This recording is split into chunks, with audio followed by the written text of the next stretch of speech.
Assalamualaikum warahmatullahi wabarakatuh, teman-teman.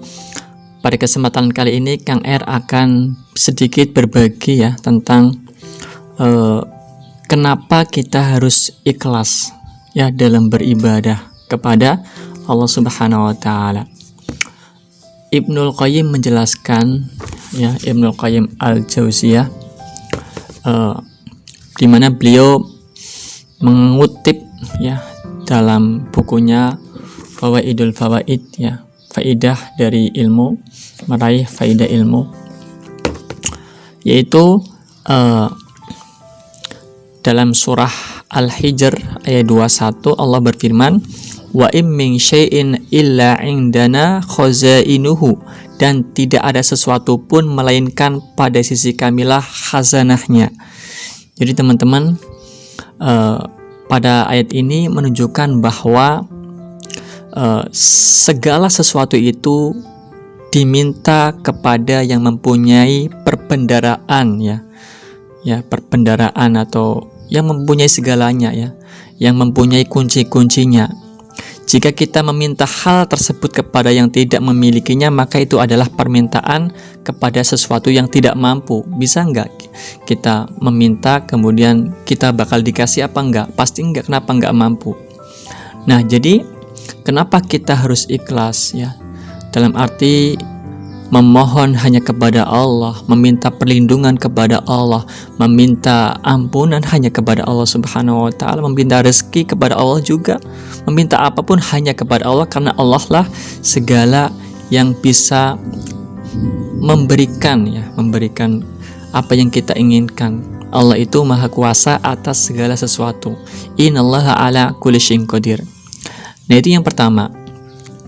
Nah, kemudian alasan kedua kenapa kita mesti harus ikhlas kepada Allah, teman-teman bisa lihat dalam surah An-Najm ya, surah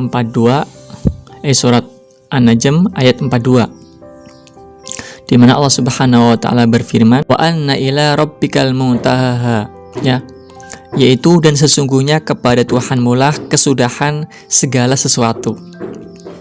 Jadi teman-teman, segala sesuatu yang dilakukan bukan karena Allah pasti akan lenyap dan terputus, karena kesudahan segala sesuatu itu hanya kepada Allah.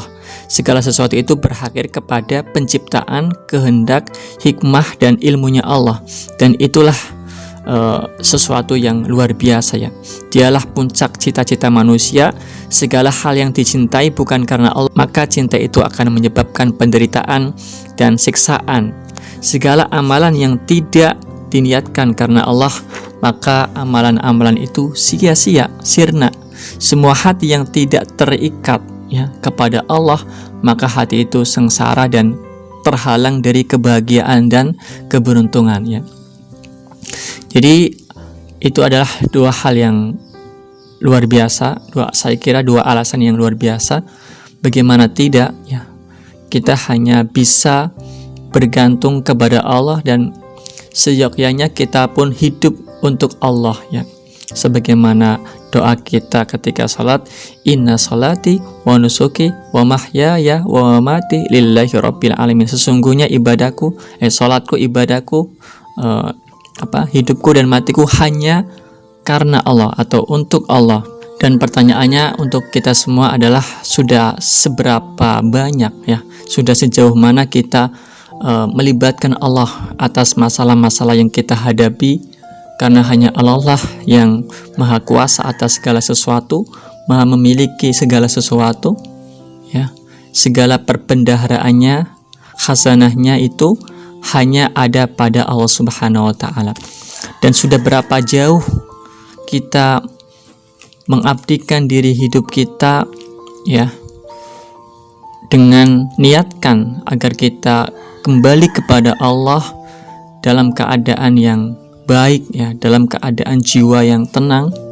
Irji'i ila rabbika radiyatan maradiyah fadkhuli fi ibadi wadkhuli jannati ya. Jadi sudah seberapa baikkah kita melakukan amalan-amalan perbuatan yang itu semua untuk Allah ya, dalam arti kita sebagai pengabdian diri sebagai seorang hamba kepada Allah Subhanahu wa taala. Sudah seberapa mana kita sedekah ikhlas karena Allah, kita sholat betul-betul mengharap balasan dari Allah Subhanahu wa taala, mengharap keridhaan Allah yang paling penting. Sudah sampai mana? Jawabannya adalah ada pada diri masing-masing ya. Dengan demikian kita terus harus menyadari dan berusaha memperbaiki diri. Kenapa? Karena tidak ada yang bisa dimintai pertolongan selain Allah, dan tidak ada kesudahan segala sesuatu kecuali hanya kepada Allah. Yang kembali dalam keadaan baik, maka Allah akan meridhoi. Tetapi jika itu tidak dikembalikan kepada Allah dengan baik, maka itu akan menjadi sirna, sia-sia, dan tak berarti apa-apa.